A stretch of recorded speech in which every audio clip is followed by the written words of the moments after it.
শহরের ব্যস্ত জীবন থেকে মুক্তি পেয়ে গ্রামের সবুজ প্রকৃতির মাঝে হারিয়ে যেতে কার না মন চায়।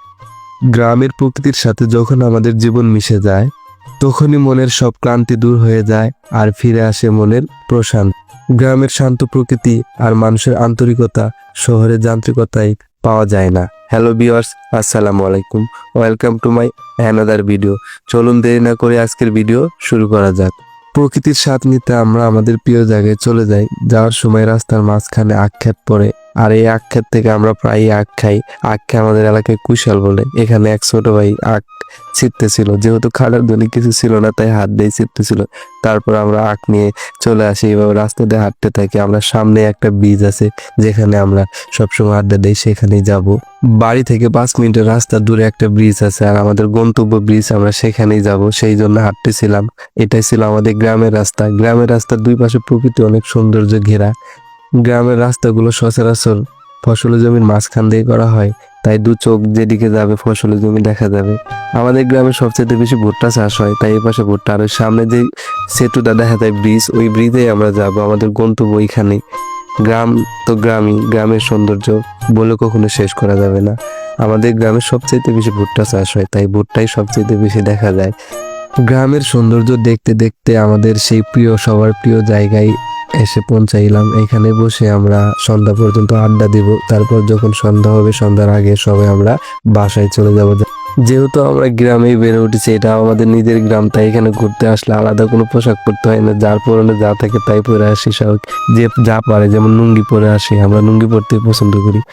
আর এটা ছিল ব্রিজের উপর থেকে ভিউ। দেখেন ফসলের ধানের জমি কত সুন্দর দেখা যায়। এই প্রকৃতি শুধু গ্রামে আসলে পাওয়া যাবে। আর এখানে বসবো আমরা, এখানে বসে সবাই আড্ডা দিব সন্ধ্যা পর্যন্ত। আর ওই যে কুশাল নিয়ে চলে আসছে, যে কুশাল ছিটতেছিল, আর কুশালটা সবার আগে আমিই নেই। কুশালটা নেওয়ার পরে বলতেছিল যে সবাই 2টা নিয়ে আসছে, সবাই ভাগাভাগি করে খাবো। এখানে ভাগাভাগি হইতেছে, কুশাল ভাগ করে দেওয়া হলো। কুশাল ভাগাভাগি করে যে যার মধ্যে খাইতেছিল, আর আমি সামনে হাঁটতেছিলাম।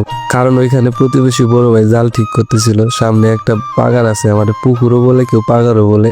এখানে জাল ফেলবে, এই পাগারটাতেই জাল ফেলানো হবে, তার জন্য জাল ঠিক করতেছিল। এটা ছিল সবচেয়ে একটা ভালো মুহূর্ত। দেখেন উনি যখন রাস্তাতে যাইতেছিল ধানের ক্ষেতের মধ্যে, তখন আমাকে বলতেছে ছবি তোলার জন্য। ছবি তুলতে গিয়ে আমি ভিডিও করে তাদেরকে নেই, ছবি তোলার জন্য সে এখানে দাঁড়ায় আছে যাতে আমি ছবি তুলি। কিন্তু আমি তো সে ভিডিও করছি, সে বুঝতেই পারে না, ভাবছে যে আমি ছবি তুলে নিছি। আর তারপর সবচেয়ে ভালো লাগার মুহূর্ত ছিল এটা এই ডোবার ভিতরে কচুরি পানার ফুল দেখতে এতটাই সুন্দর ছিল, সে তা আপনাকে বলে বোঝাতে পারবো না। এখানে আসলেই শুধু বুঝতে পারবেন যে এই কচুরি পানা ফুল কতটা সৌন্দর্যে ঘেরা। আর এখানে সবাই ভিডিও করার জন্য ব্যস্ত ছিল, আর এখান থেকে ওরা ডিস্টার্ব করতেছিল যাতে ভালোভাবে ভিডিও না করতে পারে। তারপরেও ওরা ভিডিও করতেছিল, যাতে ওদের ভিডিও করতেই হবে।